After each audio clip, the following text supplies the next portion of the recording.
One of the downfalls of Al-Jahm was his eloquence of speech, his sharp tongue. And that led him to constantly engage in debates.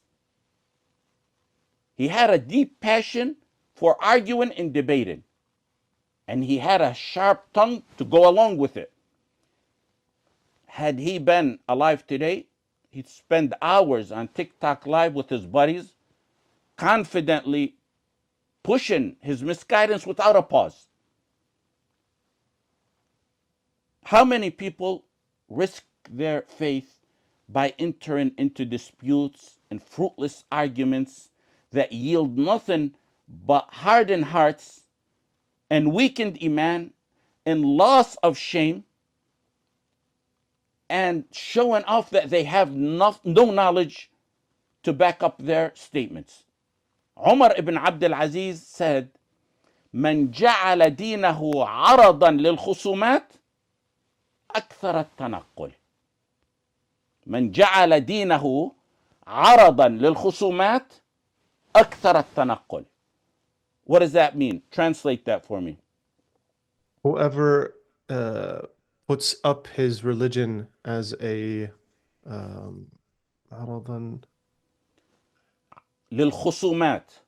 the debating, he puts up his religion as a is the word barter for debating? Debating is good. He's going to contradict himself. Whoever turns his deen into a tool for quarrels, for disputes, for debates, he'll find himself constantly shifting positions. That's one of the reasons why within a few years of being on the truth, on the guided manhaj, some people abandon the manhaj and start seeking something else in life. Some often return to the comforts of the dunya. Some fall into extreme irja. Some fall into ḥulūl. Others will end up humiliated and eventually fall under the words of some ulama who said, whoever seeks leadership at the wrong time, meaning before they become knowledgeable, they will remain in humiliation as long as they live. The end result of it is humiliation. That's the best outcome for someone who speaks and debates without knowledge. That's the best outcome. If not, turning into irja or ghulu or just reclining to this dunya. I genuinely struggle to understand why someone who knows they're ignorant feels the need to engage in a debate. Why does one feel he needs to speak at length on delicate topics without a solid foundation in knowledge? Some speak, youngsters, with no knowledge. They speak on matters so serious that if Umar ibn al-Khattab radhiyallāhu anh was alive, he would have summoned the veterans of Badr to deliberate over those matters. Not over the topic they're discussing, but rather over every other statement that they loosely utter. What's the rush to dive into such intricate matters? Why not take time to learn properly and humbly from the ulama? Al-Jahm ibn Ṣafwān later influenced his wife into his belief. Now, as for the debate with Sumanīyyah, our focus is just a brief introduction on the history of al-Jahmīyyah. Refuting their beliefs will come later in the chapter. And there's other beliefs of the al-Jahmīyyah that we can dedicate side lessons for. There's plenty of evidence and sound reasoning against what as-Sumanīyyah claimed about the existence of Allah subhanahu wa ta'ala. What's perceived through the five senses is not the only means of proving the existence of something as they alleged. Every detail of this dunya and everything we see is an ayah affirming the existence of Allah subhanahu wa ta'ala. In fact, one of the most profound things I've heard on this subject came from my Shaykh and my father's Shaykh, Abū Bakr al-Jazā'irí. It's something he mentioned in the classes many times. And he actually concluded his chapter on the proof of Allah subhanahu wa ta'ala's existence in his book, Aqidatul Mu'min. He concluded it with this statement that he mentioned many times throughout his classes.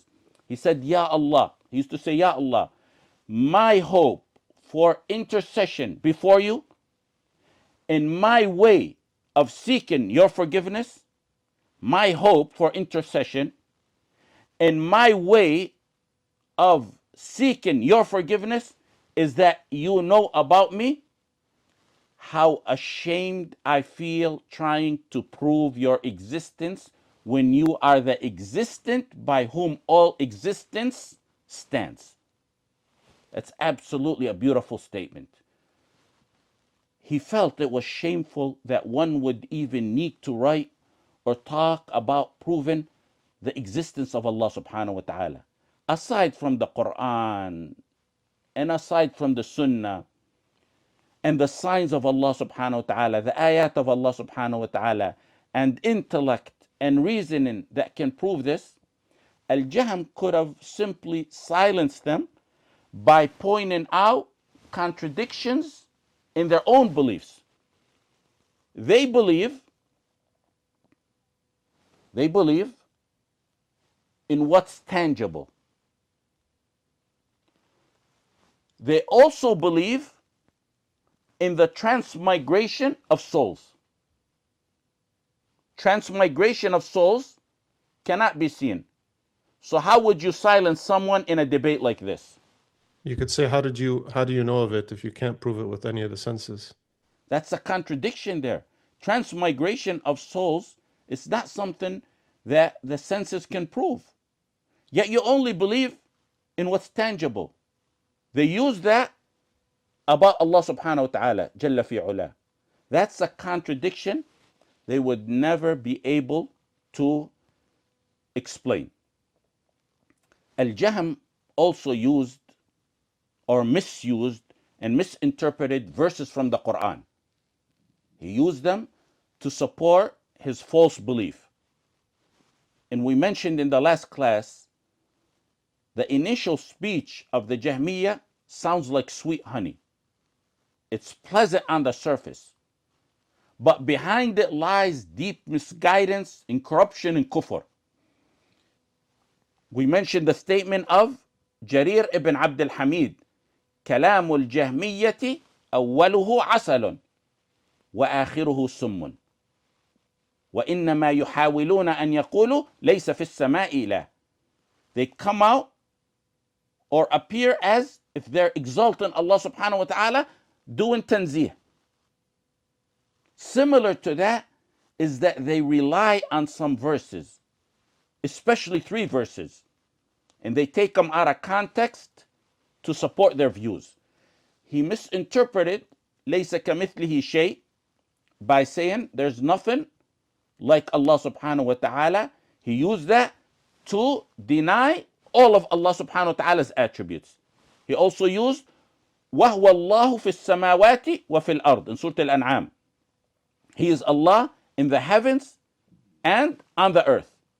He misinterpreted that verse to deny that Allah subhanahu wa ta'ala is above the throne, and to affirm through the verse concepts of al-ḥulūl, eminence and union. Because after Al-Jahm debated the Sumanīyyah, it was documented that he said after he returned, he said, Allah is this air. He's with everything and in everything, and nothing is free from him. وَالْعِيَاذُ بِاللَّهِ تَعَالَى اللَّهُ عَنْ ذَلِكَ عُلُوًّا كَبِيرًا. He also interpreted the verse لا تدركه الأبصار وهو يدرك الأبصار to negate the sight of Allah subhanahu wa ta'ala, not only in the dunya, but also in the akhirah. So the first stage, the first phase of Al-Jahmīyyah was led by Al-Jahm ibn, the founder. The second stage was led by his student, Al-Jahm ibn Ṣafwān.